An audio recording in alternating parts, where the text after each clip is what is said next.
Hi, boys and girls. Today we're going to start another book, and while I'm reading, I'm going to let you enjoy Zoe again. The book is called Ralph S. Mouse. It's by Beverly Clearly. Here's the book, Ralph S. Mouse. So I'm going to start reading and allow you to enjoy Zoe enjoying the book also. This is Zoe's favorite couch to sit on. She likes to sit on the back cushion. She has ruined the back cushion. She squished it down with her body and pretty much ruined it. But it's okay. She's my girl. All right, Ralph S. Mouse.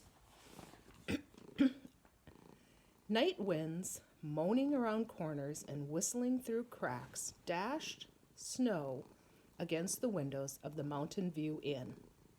Inside, a fire cracked in a stone fireplace. The grandfather clock, as old and tired as the inn itself, marked the passing of time with a slow tick-tock that seemed to say, waiting, waiting. Everyone in the lobby was waiting. The desk clerk, the handyman, old Matt, who also carried guests' luggage to their rooms, Ryan Bramble, the son of the hotel's new housekeeper, and Ralph the mouse, who lived under the grandfather clock. The desk clerk dozed, waiting for guests who did not arrive. Matt leaned against the wall to watch television while he waited for the desk clerk to close up for the night. Ryan, sitting on the floor to watch television, waited for his mother to tell him to go to bed because he had to go to school the next day. Ralph crouched beside Ryan, waiting for the adults to leave so he could bring out his mouse-sized motorcycle. Unfortunately, Ralph's little brothers and sisters and cousins, hiding in the woodpile and behind the curtains, were also waiting. On the television set, a sports car crashed into a truck, shot off a cliff, and burst into flames. Wow!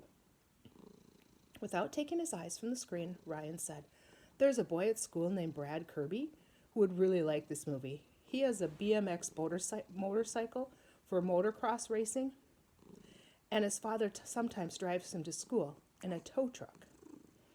A police car followed the sports car over the cliff before Ryan added, "Brad isn't very friendly to me. He's sort of a loner." Ralph was more interested in the television than in Ryan's problems. "If I had a sports car like that," he said, "I wouldn't let it run off a cliff." Ralph was an unusual mouse. He had listened to so many children and watched so much television that he had learned to talk. Not everyone could understand him. Those who could were lonely children who shared Ralph's interest in fast cars and motorcycles and took the trouble to listen. Other children, if they happened to glimpse Ralph, said, "I saw a mouse that squeaked funny." Matt was the only adult who understood Ralph. "Yes, sir, that mouse is a mouse in a million," he often told himself. Ralph knew there were not really a million mice in the inn, although he had to admit that in the wintertime the mouse holes were crowded because his rough outdoor relatives moved inside to keep warm. Ralph's mother said they were a rowdy bunch that set a bad example for the more civilized indoor mouse. While Ralph and Ryan were enjoying a commercial for a truck that could zigzag without overturning, Matt strolled into the room called the Jumping Frog Lounge and returned with a handful of popcorn. He dropped one kernel in front of Ralph. "Thanks," said Ralph, who enjoyed nibbling popcorn while watching television. As the commercial ended, Mrs. Bramble entered the lobby. "Come on, my boy," she said to Ryan. "It's past your bedtime. You know the manager doesn't like you hanging around the lobby." "Aw, Mom, just let me watch the end of the program," pleaded Ryan. "I'll leave if guests arrive." At that moment, the rattle and crunch of a car with chains on its tires was heard. Ryan rose and walked backwards out of the lobby so he wouldn't miss the high-speed, siren-screaming chase on the television screen. As he left, he gave Ralph a little wave with his fingertips. a wave no one else would notice. Ralph wished Ryan could stay up all night like a mouse. Oh no, Zoe left us.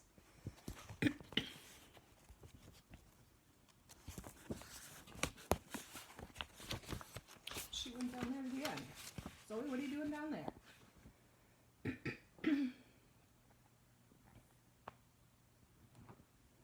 Oh, there she goes. Hi, Zoe. As the car stopped in front of the hotel and the desk clerk roused himself, Ralph scurried under the grandfather clock to the nest he had made from chewed up Kleenex, a lost ski lift ticket, and a few bits of carpet fringe that he had nipped off when no one was looking.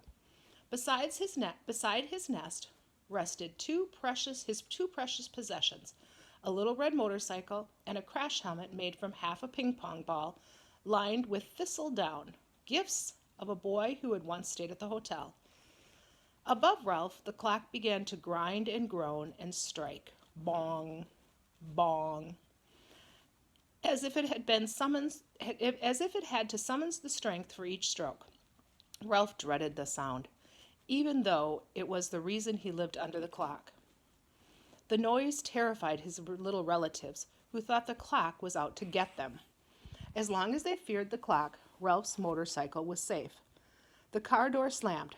Feet stomped on the porch. When Matt opened the door to let two people blow into the lobby, a blast of freezing air sent Ralph's nest swirling into bits. Never mind, thought Ralph, peeking out at two pairs of boots, the kind known as waffle stompers, which had thick treads that held snow. Do you have a room for the night? The owner of the larger boots asked the desk clerk. Let's see, murmured the clerk, who always behaved as if the hotel might be full, even though he knew it was not. Stop pretending, thought Ralph, who was tired of waiting. Well, the desk clerk entered the suspense. I can let you have room 207. Just fill out this card. Ralph's keen ears heard the scratch of a pen and the rattle of a key. He winced when the clerk banged the bell on the desk for Matt, even though Matt was standing right there, waiting to carry the guest bag.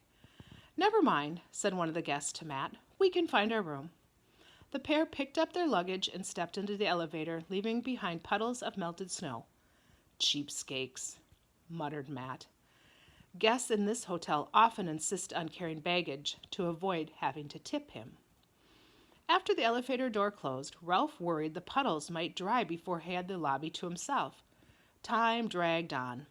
The man in the red vest who worked at the Jumping Frog Lounge came out, yawned, and remarked that he might as well close for the night. The television station went off the air. The desk clerk locked the front door and left. If any more guests arrived, they would have to ring the night bell. Matt began to turn out the lights. At last! Ralph threw his leg over his motorcycle, adjusted the rubber band that held his crash helmet in place, and gasped his tail so that it would not become tangled in the spokes. Then, because everyone knows a toy motorcycle moves when somebody makes a noise like a motorcycle, Ralph took a deep breath, went p-p-p-p-p, and shot out from under the clock. So there's Ralph. And there's his clock that he stores his motorcycle under. He's riding through the puddles, going Gradually, he picked up speed and zoomed through a puddle. Wings of water fanned out from his wheels. It was a thrilling experience. All of Ralph's little brothers and sisters and cousins, hoping Matt would not notice them in the dim light, popped out from their hiding places to watch. Of course, Ralph had to show off. He took deep breaths and rode faster, making puddles splash higher and leaving tiny tire tracks on the dirty linoleum. Matt, who was banking the fire for the night, laid down the poker to enjoy the sight. Unfortunately, the little relatives were not satisfied. Not now. Once Ralph's indoor relatives had been happy to have Ralph push them up and down the halls on his motorcycle. But this treat was not enough for his rowdy outdoor relatives. They wanted to ride the motorcycle by themselves. So now all the mice wanted to ride. They came running and jumping across the threadbare carpet to the linoleum, squealing, I want to ride. Give me a turn. Come on, Ralph, get off. and let us use it. All right, so I'm going to stop there today for Ralph S. Mouse, and I will continue again tomorrow. Thanks for listening. See you later, guys. Bye.